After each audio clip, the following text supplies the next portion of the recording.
इंदिरा एकादशी व्रत कथा।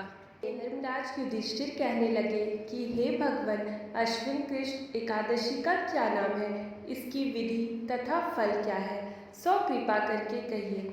भगवान श्री कृष्ण कहने लगे कि इस एकादशी का नाम इंदिरा एकादशी है। यह एकादशी पापों को नष्ट करने वाली तथा पितरों को अधोगति से मुक्ति देने वाली होती है। हे राजन, ध्यानपूर्वक इसकी कथा सुनो। इसके सुनने मात्र से ही वायपच यज्ञ का फल मिलता है। प्राचीन काल में सतयुग के समय में महेशपति नाम की एक नगरी में इंद्रसेन नाम का एक प्रतापी राजा धर्मपूर्वक अपनी प्रजा का पालन करते हुए शासन करता था। वह राजा पुत्र, पौत्र और धन आदि से संपन्न और विष्णु का परम भक्त था। एक दिन जब राजा सुखपूर्वक अपनी सभा में बैठा था तो आकाश मार्ग से ही महर्षि नारद उतरकर उसकी सभा में आए। राजा उन्हें देखते ही हाथ जोड़कर खड़ा हो गया और विधि पूर्वक आसन में अर्घ्य दिया। सुख से बैठकर मुनि ने राजा से पूछा कि हे राजन, आपके सातों अंग कुशल पूर्वक तो है, तुम्हारी बुद्धि धर्म में और तुम्हारा मन विष्णु भक्ति में तो रहता है। देवर्षि नारद की ऐसी बातें सुनकर राजा ने कहा, हे महर्षि, आपकी कृपा से मेरे राज्य में सब कुशल है तथा मेरे यहाँ यज्ञ कर्मादि सुकृत हो रहे हैं। आप कृपा करके आप अपने आगमन का कारण कहिए। तब ऋषि कहने लगे कि हे राजन, आप आश्चर्य देने वाले मेरे वचनों को सुनो। मैं एक समय ब्रह्मालोक से यमलोक को गया। वहाँ श्रद्धापूर्वक यमराज से पूजित होकर मैंने धर्मशील और सत्यवान धर्मराज की प्रशंसा की। उसी यमराज की सभा में महान ज्ञानी और धर्मात्मा तुम्हारे पिता को एकादशी का व्रत भंग होने के कारण देखा।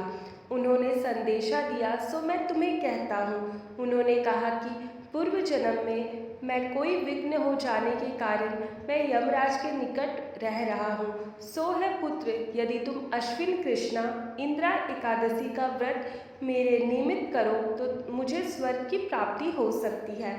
इतना सुनकर राजा कहने लगे कि हे महर्षि, आप इस व्रत की विधि मुझसे कहिए। नारद जी कहने लगे, अश्विन मास की कृष्ण पक्ष की दशमी के दिन प्रातःकाल श्रद्धापूर्वक स्नान आदि से निर्वित होकर पुनः दोपहर को नदी आदि में जाकर स्नान करें।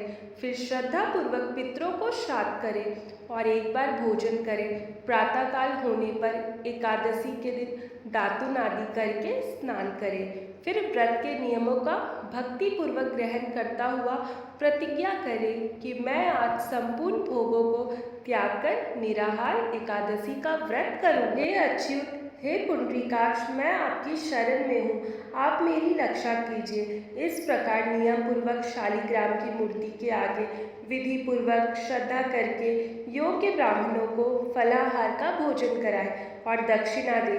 पितरों के श्राद्ध से जो बच जाए उसको सूंघकर गौ को दे तथा धूप, दीप, गंध, पुष्प, नवेद आदि सब सामग्री से ऋषिकेश भगवान का पूजन करे। रात में भगवान के निकट जागरण करे। इसके पश्चात द्वादशी के दिन प्रातःकाल होने पर भगवान का पूजन करके ब्राह्मणों को भोजन कराए। भाई बंधुओं, स्त्री और पुत्र सहित आप भी मौन होकर भोजन करें। नारद जी कहने लगे कि हे राजन, इस विधि से यदि तुम आलस्य रहित होकर इस एकादशी का व्रत करोगे तो तुम्हारे पिता अवश्य ही स्वर्ग लोक को जाएंगे। इतना कहकर नारद जी अर्घ्य ध्यान हो गए। नारद जी के कथा अनुसार राजा द्वारा अपने बांधवों तथा दासों सहित व्रत करने से आकाश से पुष्प वर्षा हुई और इस राजा का पिता गरुड़ पर चढ़कर विष्णु लोक को गया।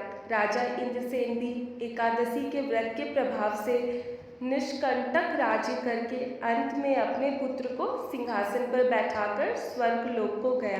हे युधिष्ठिर, यह इंदिरा एकादशी का व्रत का महात्मा है। मैं तुमसे कहा, इसके पढ़ने और सुनने से मनुष्य में सब पापों से छूट जाते हैं और सब प्रकार के भोगों को भोग कर बैकुंठ को प्राप्त होते हैं। इति शुभम। इसीलिए कहा जाता है कि इंदिरा एकादशी के दिन आपको कथा अवश्य पढ़नी या सुननी चाहिए, क्योंकि आप जब भी इंदिरा एकादशी का व्रत सुनते हैं और काफ़ी ध्यान पूर्वक सुनते हैं तो इसके सुनने मात्र से ही वाजपेय यज्ञ का फल मिलता है।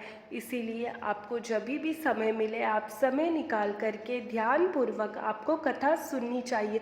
कई बार हम अपने जीवन में थोड़े व्यस्त हो जाते हैं तो हम खुद से कथा नहीं कर पाते हैं, लेकिन आप अगर कथा सुनते हैं तो इसका फल आपको अवश्य मिलता है। जब भी कोई भी चीज़ हम पूजा पाठ में या अपने पितरों के लिए करते हैं तो वो कभी भी खाली नहीं जाता है, उसका फल जो है हमें अवश्य मिलता है। तो आपको ज़रूर सुननी चाहिए।